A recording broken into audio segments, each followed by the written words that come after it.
கிருஷ்ணகிரி மாவட்டத்தில் குழந்தைகள் மீதான பாலியல் வன்கொடுமைகள் அதிகரித்து வருவதாக கிடைக்கும் தரவுகள் அதிர வைக்கின்றன. இந்த மாவட்டத்தில் கடந்த 2 ஆண்டுகளில் 221 போக்சோ வழக்குகள் பதிவு செய்யப்பட்டுள்ளன.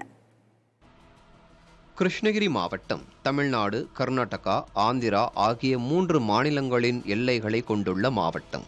தமிழ், தெலுங்கு, கன்னடம், உருது, மராட்டி என 5 மொழிகள் பேசும் மக்கள் என சுமார் 20 லட்சம் பேர் வசிக்கின்றனர்.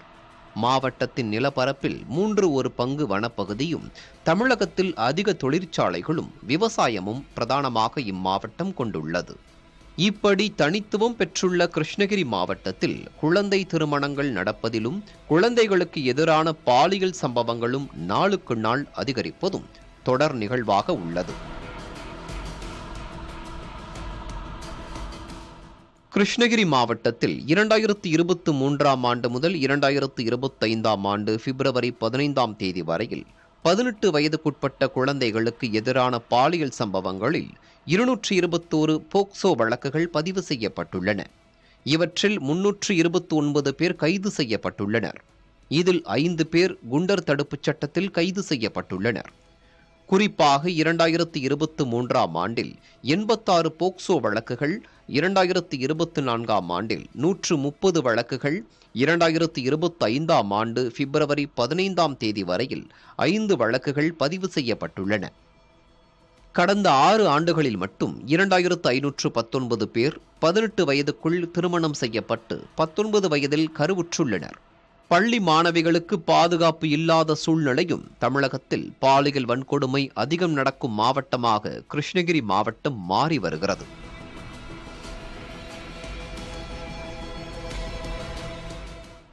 குழந்தை திருமணங்களை தடுக்க மாவட்ட நிர்வாகம் சார்பில் பல்வேறு நடவடிக்கை எடுக்கப்பட்டாலும் கிருஷ்ணகிரி மாவட்டத்தை பொறுத்தவரை ஓசூர், தளி, தேன்கனிக்கோட்டை, கெலமங்கலம் போன்ற பகுதிகள் அதிக அளவில் வனப்பகுதிகள் கொண்டுள்ள மாவட்டம். இங்கு போதிய விழிப்புணர்வும் படிப்பறிவும் இல்லாத சூழலில் பெண் பிள்ளைகளை பாதுகாக்க முடியாத சூழலில் குழந்தை திருமணங்கள் செய்து வருகின்றனர். தற்போதைய சூழ்நிலையில் பாலியல் வன்கொடுமை சம்பவங்கள் 10% அளவிற்கு மட்டுமே வெளி உலகத்திற்கு தெரிய வருகிறது. 90% கிராம மக்கள் கட்ட பஞ்சாயத்துக்கள் மூலம் மறைக்கப்படுவதாக கூறப்படுகிறது.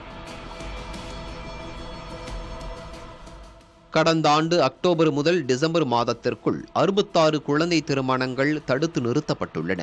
குழந்தை திருமணம் நடந்ததாக 22 வழக்குகள் பதிவு செய்யப்பட்டுள்ளன. கிருஷ்ணகிரி மாவட்டத்தில் குழந்தை திருமணம், பாலியல் வன்கொடுமையால் பாதிக்கப்படும் சிறுமிகளை கண்காணிக்கவோ விசாரிக்கவோ கவுன்சிலிங் கொடுக்கவும் குழந்தைகள் நலக்குழு அலுவலர் இல்லை. கடந்த ஓராண்டாக திருவண்ணாமலையிலிருந்துதான் மாவட்ட குழந்தைகள் நலக்குழு அலுவலர் வந்து செல்கிறார். அதுவும் கடந்த 3 மாதமாக அவர் வருவதில்லை என்கிறார்கள் சமூக ஆர்வலர்கள். பாதிக்கப்படும் குழந்தைகளுக்கு கவுன்சிலிங் தரப்பட வேண்டும். குழந்தை திருமணங்களை நிறுத்த போதிய விழிப்புணர்வை ஏற்படுத்த வேண்டும். வேலைக்காக பெற்றோர் பயணம் செய்ய வேண்டியிருப்பதால் தனித்து விடப்படும் பெண் குழந்தைகள் பாதிப்புக்கு ஆளாவதால் வேலை வாய்ப்புகளை அதிகரித்து தர வேண்டும் என்ற கோரிக்கைகள் முன்வைக்கப்படுகின்றன. இது கிருஷ்ணகிரி மாவட்டத்தின் நிலை மட்டுமே. தமிழகத்தில் அதிகரிக்கும் போக்சோ வழக்குகள் குறித்து டிஜிபி சங்கர் ஜிவாலிடம் கேட்டபோது கடந்த 3 ஆண்டுகளில் 16,469 போக்சோ வழக்குகள் பதிவு செய்யப்பட்டுள்ளதாக தெரிவித்தார். போக்சோ வழக்குகளை பொறுத்தவரை 14,297 வழக்குகளில் விசாரணை முடிந்து குற்றப்பத்திரிகை தாக்கல் செய்யப்பட்டு நீதிமன்றங்களில் விசாரணை நடைபெற்று வருவதாக தெரிவித்தார். 2,976 வழக்குகள் காவல் நிலைய விசாரணையில் உள்ளதாகவும் சங்கர் ஜிவால் தெரிவித்தார். விசாரணை முடிவுற்று கடந்த 3 ஆண்டுகளில் 6,504 வழக்குகளில் தீர்ப்பளிக்கப்பட்டுள்ளதாகவும் அவர் தெரிவித்தார். புதிய தலைமுறைக்காக கிருஷ்ணகிரியிலிருந்து செய்தியாளர் பழனிவேல்.